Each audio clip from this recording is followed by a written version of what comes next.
The year was 1873, and the vast plains of Wyoming Territory stretched endlessly under a blood-red sunset. In this unforgiving land, where survival meant everything and trust was a luxury few could afford, destinies were about to collide in ways that would echo through the canyons for generations to come. What happens when a dying man's last breath becomes the first note of a song that could either unite sworn enemies or ignite a war that would consume everything in its path? If you love stories of the Old West filled with authentic drama and unforgettable characters, hit that subscribe button and ring the notification bell. You won't want to miss what happens next. The morning sun cast long shadows across the Wyoming plains as Sam Crawford urged his horse forward, his weathered hands gripping the reins with the practiced ease of a man who'd spent 30 years reading the language of the frontier. As the territory's most trusted scout, Sam had guided countless wagon trains through hostile territory, his keen eyes able to spot danger from miles away. But today, something felt different. The silence was too complete. Sam's horse, a sturdy Mustang named Thunder, snorted nervously and pawed the ground. The scout's pale blue eyes scanned the horizon, noting the absence of the usual prairie sounds. No bird calls, no rustling grass, no distant buffalo. Even the wind seemed to hold its breath. "Easy, boy," Sam whispered, patting Thunder's neck. His voice carried the slight drawl of a man born in Texas but shaped by decades on the frontier. "Something's got you spooked, hasn't it?" As they crested a small hill, Sam's blood ran cold. Below, scattered across the prairie like broken dolls, lay the remains of a small wagon train. 3 covered wagons sat motionless, their white canvas tops torn and stained with what Sam knew wasn't mud. Bodies lay strewn about the campsite, and the acrid smell of smoke still lingered in the air.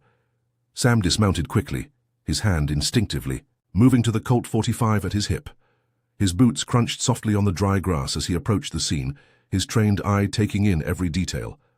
The attack had been swift and brutal. Arrows still protruded from wagon sides, and the distinctive markings on some of the weapons told him this was the work of Crow warriors. But something was wrong. The Crow had been at peace with the settlers for months, ever since Chief Running Bear had signed the treaty at Fort Laramie. This attack made no sense. As Sam moved through the devastation, checking each body for signs of life, a weak groan caught his attention. Behind the overturned wagon, partially hidden beneath a torn piece of canvas, lay a young man in his 20s. Blood seeped from multiple wounds, an arrow in his shoulder, a deep gash across his forehead, and what looked like a knife wound in his side. "Hold on there, son," Sam said, kneeling beside the wounded man. "You're alive, and that's what matters." The young man's eyes fluttered open, revealing the deep brown eyes of someone who'd seen too much death for his age. They came at dawn," he whispered, his voice barely audible. "Painted for war, but something was wrong. Their leader, he wasn't Crow." Sam frowned, carefully examining the young man's wounds. "What do you mean?" His face paint. It was different. And he spoke English. Perfect English. The wounded man coughed, specks of blood appearing on his lips. He kept saying something about making them pay for what they took. Before Sam could ask more questions, the thunder of approaching hooves echoed across the prairie. Sam's hand moved to his gun as he saw a lone rider approaching at full gallop. The figure was tall and lean, dressed in dark clothing that seemed to absorb the morning light. As the rider drew closer, Sam could see he was a white man, probably in his 40s, with steel-grey eyes and a face that looked like it had been carved from granite. The stranger dismounted with fluid grace, his movements suggesting someone comfortable with violence but not eager for it. "Name's Marcus Stone," he said, his voice carrying a slight southern accent.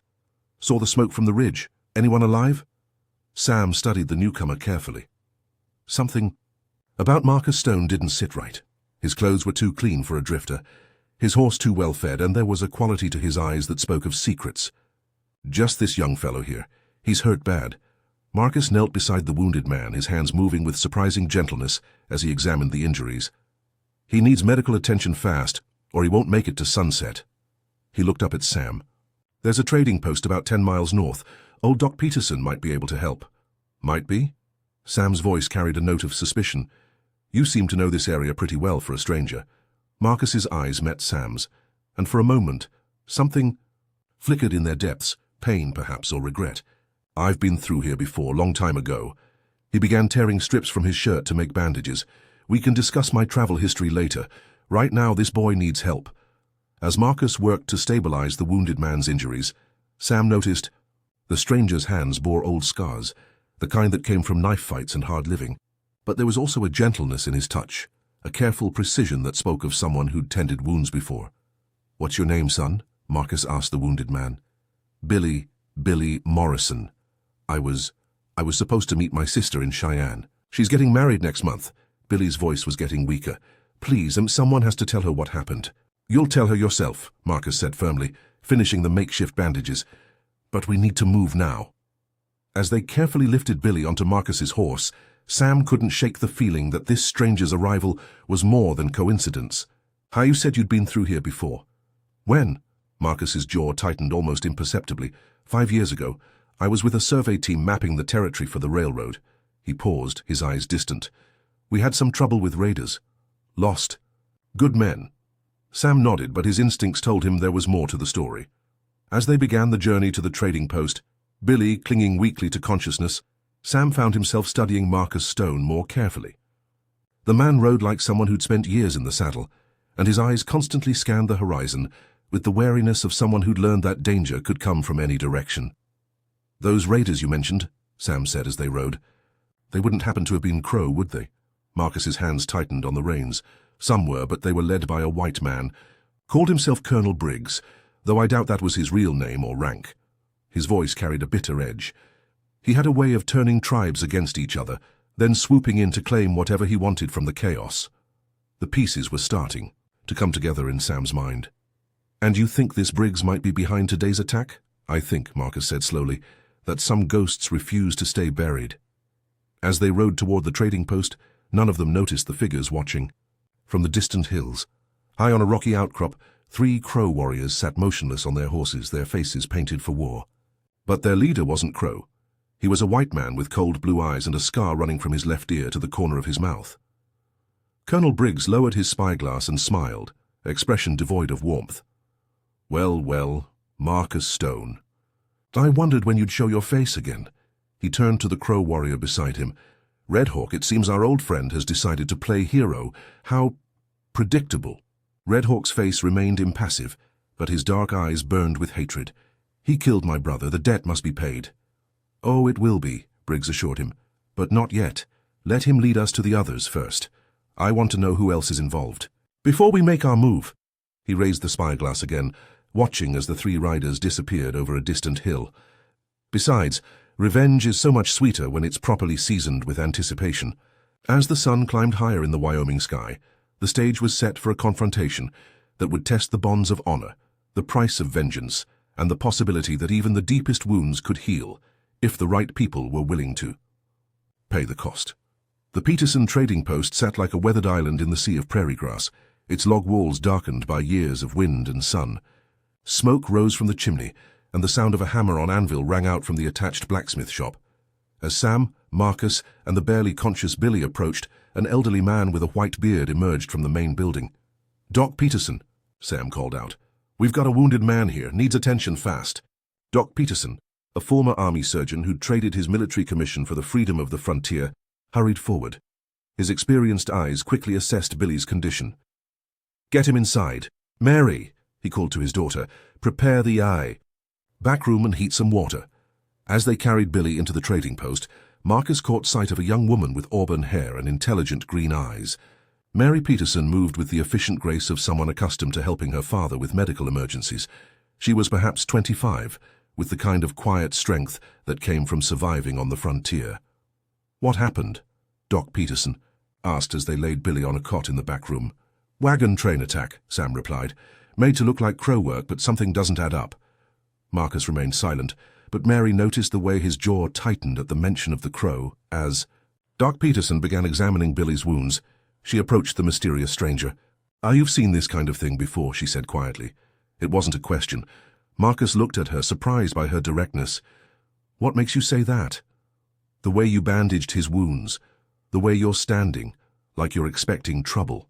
Mary's voice was soft but firm, "and the way you keep looking at the door like you're planning an escape route." Before Marcus could respond, Billy stirred on the cot. "The leader," he whispered urgently. He had a scar, from his ear to his mouth, and he knew things about the railroad survey from years ago. Marcus went rigid. Sam noticed the reaction immediately. "You know who he's talking about, don't you?" Marcus was quiet for a long moment, his internal struggle visible on his weathered face. Finally, he spoke. His name is Colonel James Briggs. At least that's what he called himself 5 years ago. He's not really a colonel, just a man who found that military titles opened doors and loosened tongues.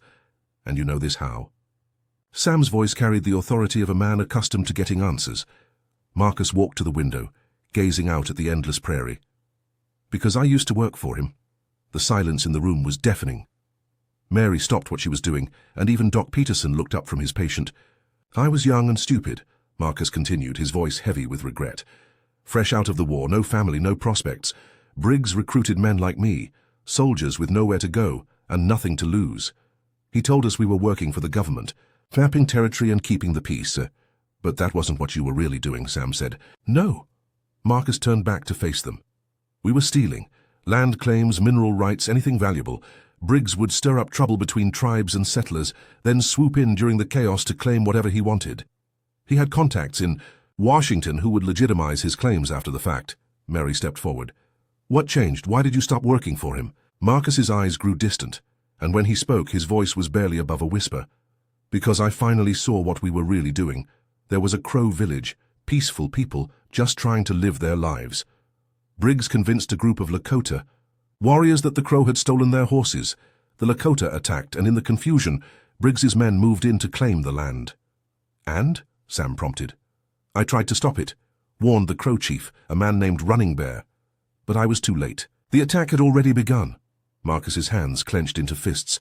Running Bear's son, a young warrior named Swift Arrow, was killed trying to protect the village children. Running Bear himself was wounded badly. Doc Peterson looked up from his work. Running Bear, I know that name. He's the chief who signed the peace treaty at Fort Laramie. Yes, Marcus nodded.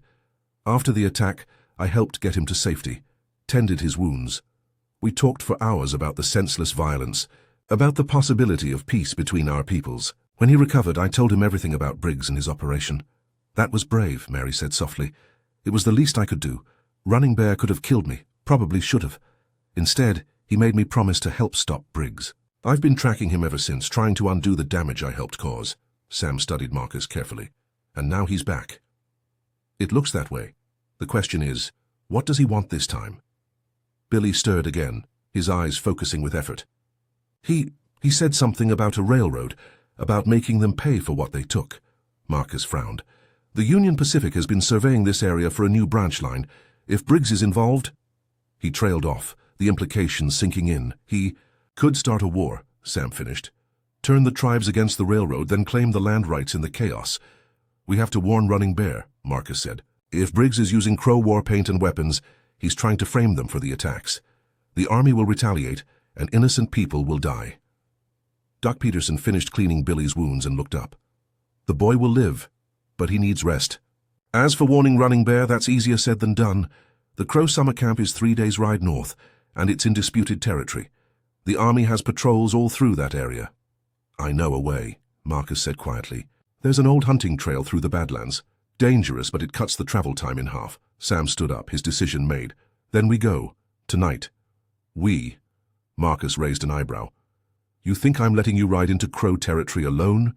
You might be telling the truth about wanting to help, but I've got a responsibility to keep the peace in this territory. Besides, Sam's weathered face cracked into a slight smile. I've got a feeling you're going to need backup. Mary stepped forward. I'm coming too. Absolutely not, her father said immediately. It's too dangerous. Papa, I speak Crow. I learned it from the women who come to trade here. If you're going to convince Running Bear to trust you, you'll need someone who can communicate properly. Mary's chin was set in a way that suggested arguing would be futile. Marcus shook his head. She's right about the language, but Sam's right about the danger. Briggs has men scattered throughout this territory, and if we're caught... If you're caught, you'll need a medic, Mary interrupted. I've been helping Papa with surgery since I was 15. You might need that skill before this is over. Doc Peterson sighed, recognizing the determined look in his daughter's eyes. She's as stubborn as her mother was, and just as brave. He looked at Marcus and Sam. If you're determined to do this, you'll take care of her. With our lives, Sam promised. As they prepared for the dangerous journey ahead, none of them noticed the figure watching from the hills above the trading post. Red Hawk had been tracking them since the attack site, and now he raised a small mirror, flashing a coded message to his companions hidden in the rocks. The message was simple. "They're coming." Miles away, Colonel Briggs received the signal and smiled. Everything was proceeding exactly as he'd planned. Soon, Marcus Stone would lead him straight to Running Bear, and this time there would be no escape for either of them. The game was afoot, and Briggs held all the cards. Or so he thought. The moon was a silver crescent in the star-filled Wyoming sky, as three riders made their way through the treacherous Badlands.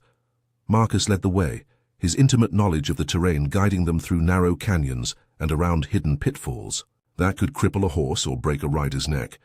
Behind him, Sam rode with the easy confidence of a man who'd spent his life in the saddle, while Mary brought up the rear, her medical supplies secured in her saddlebags. They'd been riding for 6 hours, following game trails and dry creek beds that would hide their passage from casual observers. The landscape around them was harsh and unforgiving. Red rock formations jutted up like ancient sentinels, and the sparse vegetation clung to life in the thin soil. "How much further?" Sam asked quietly, his voice barely carrying over the soft sound of their horses' hooves on stone. "Another hour to the canyon entrance," Marcus replied. "Then we'll be in Crow territory." Mary urged her horse forward to ride alongside them. "Tell me about Running Bear. What kind of man is he?" Marcus was quiet for a moment, considering his words. "He's remarkable, wise beyond his years, but with the heart of a warrior when his people are threatened. He lost his son to Briggs's schemes, but instead of letting hatred consume him, he chose to work for peace." Marcus's voice carried deep respect. "He's the kind of leader who thinks 7 generations ahead. Every decision he makes is weighed against how it will affect his great-great-grandchildren." "And he trusted you even after what you'd done?" Mary asked. "Trust is earned slowly with Running Bear, but once given, it's absolute." Marcus paused. "He saved my life more than once during those months I spent with his people. Taught me that honor isn't about never falling down.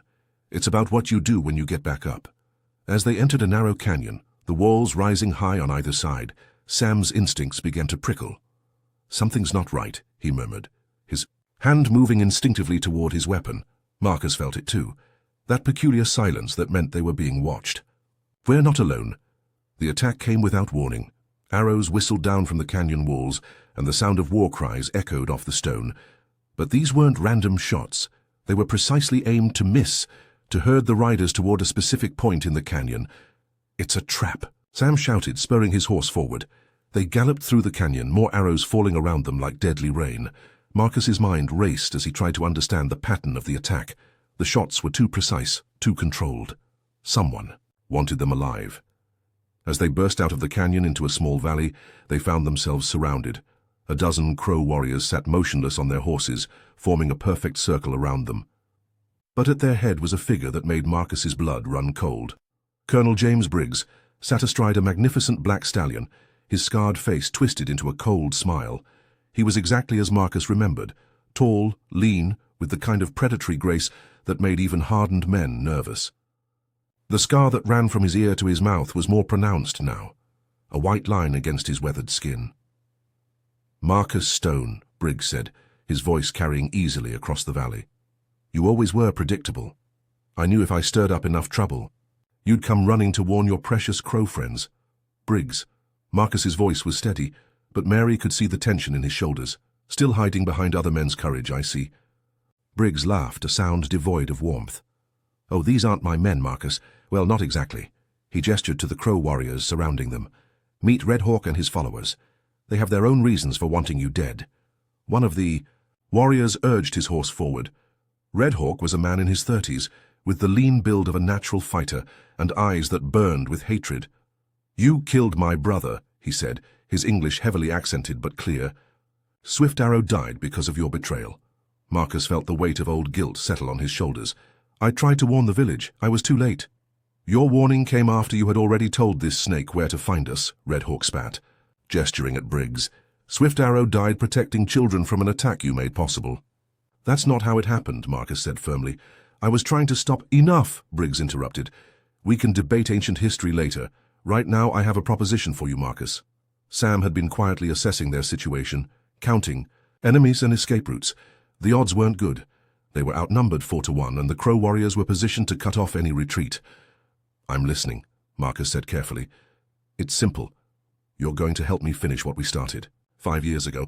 There's a fortune in mineral rights in this territory, and the railroad survey has confirmed what I suspected. There's silver in these hills, enough to make us all rich.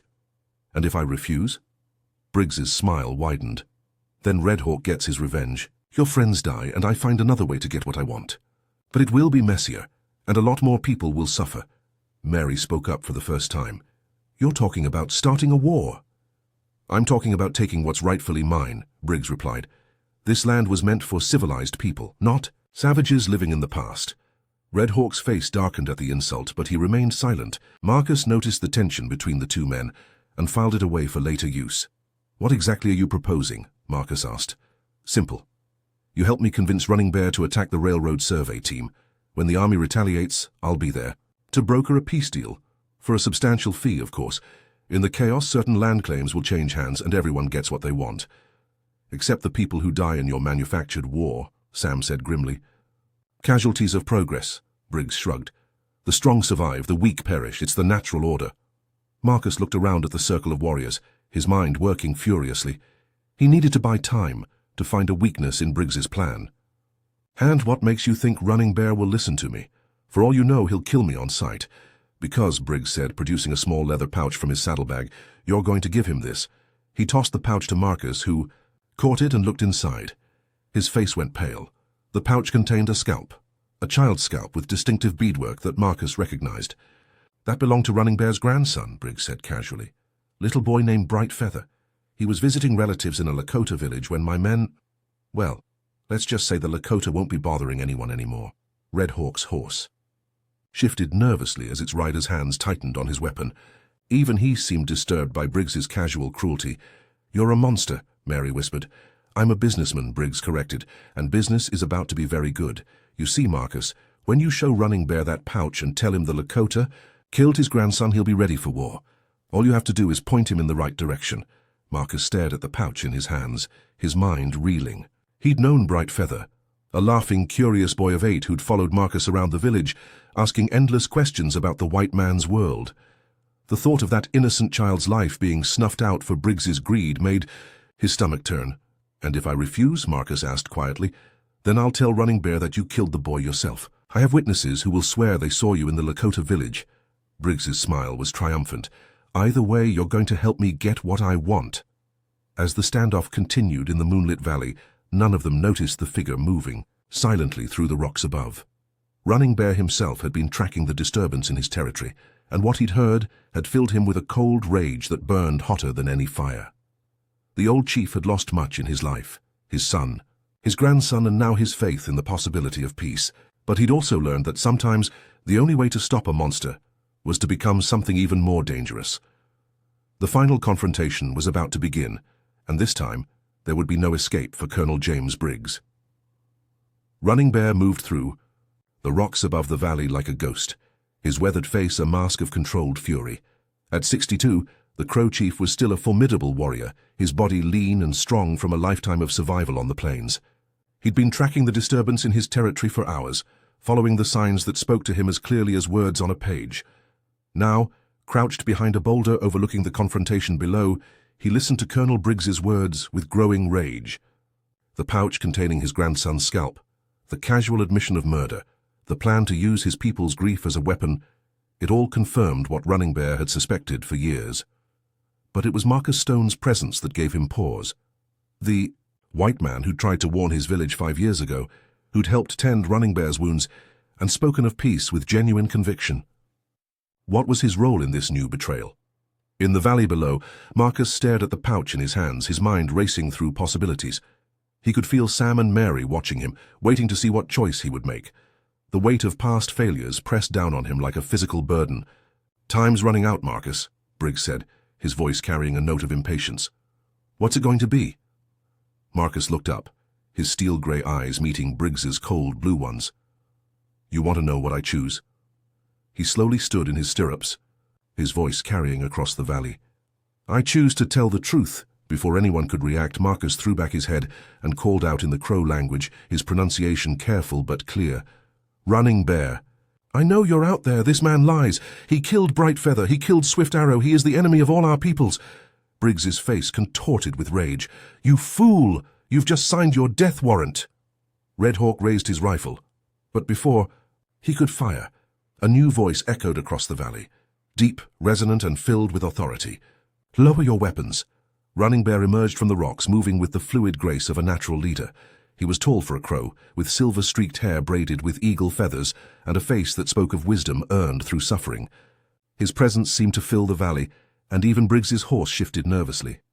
"Grandfather," Red Hawk said, using the term of respect for an elder, "this man betrayed us before. He cannot be trusted." "And yet," Running Bear said, his eyes fixed on Marcus, "he just risked his life to warn us of treachery." The old chief's gaze shifted to Briggs. "While this snake speaks of my grandson's murder, as if it were a business transaction." Briggs recovered quickly, his politician's smile sliding back into place.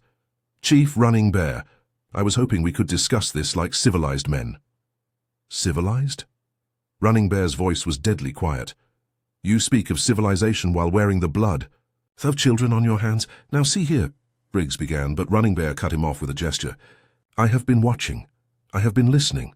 I know what you are, James Briggs. You are a creature that feeds on the pain of others, that grows fat on the suffering of the innocent." Marcus slowly dismounted, his hands visible and empty.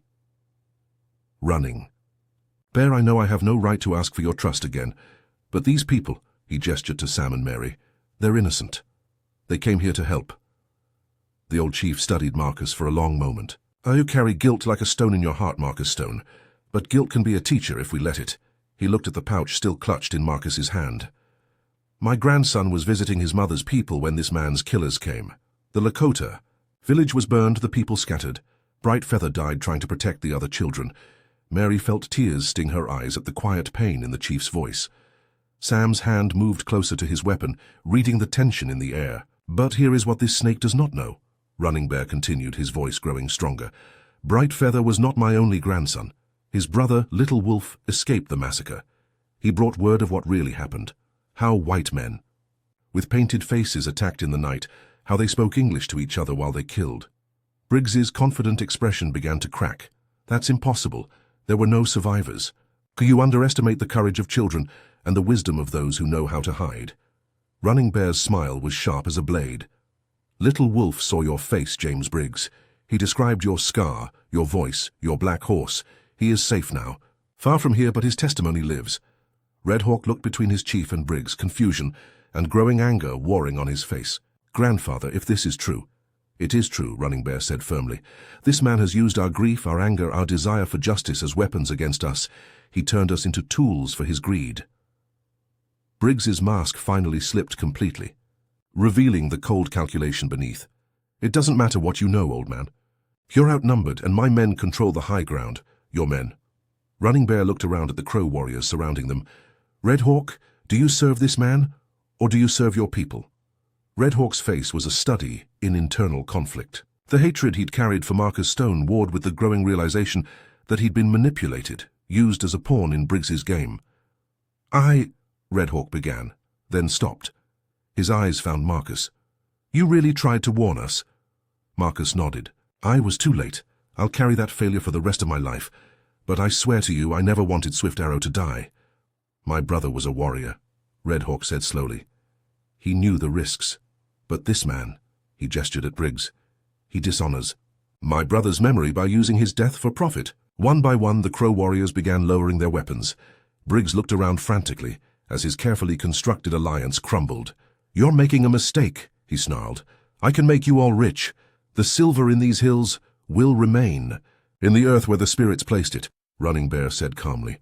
"Some things are more valuable than gold, James Briggs. Honor, truth, the lives of children." Briggs's hand moved toward his gun, but Sam was faster. The scout's Colt .45 appeared in his hand with practiced speed, the barrel pointed steadily at Briggs's chest. "I wouldn't," Sam said quietly. "I've been wanting an excuse to put you down since I heard what you did to that wagon train." For a moment, the valley was silent except for the wind through the rocks. Then Briggs laughed, a sound like breaking glass. "You think this is over? I have men throughout this territory, contacts in Washington. You can't stop what's already in motion." "Perhaps not," Running Bear agreed, "but we can stop you." Red Hawk urged his horse forward, his rifle now pointed at Briggs. "For my brother, for Bright Feather, for all the innocents you've killed. Wait, Marcus said, stepping between them. If you kill him, you become like him. There's been enough death. Then what do you propose? Red Hawk demanded. Marcus looked at Running Bear, then at Sam and Mary. An idea was forming in his mind. Dangerous, but perhaps their only chance to end this cycle of violence. We give him what he wants, Marcus said slowly. We let him go to the railroad camp. Everyone stared at him in shock. Have you lost your mind? Sam demanded. Think about it, Marcus continued. Briggs needs chaos to make his plan work. But what if instead of chaos he finds unity? What if the railroad survey team, the army and the Crow are all waiting for him together? Running Bear's eyes began to gleam with understanding. A trap. Exactly. We send word to Fort Laramie, tell them what's really been happening. We invite the railroad surveyors to a peace council.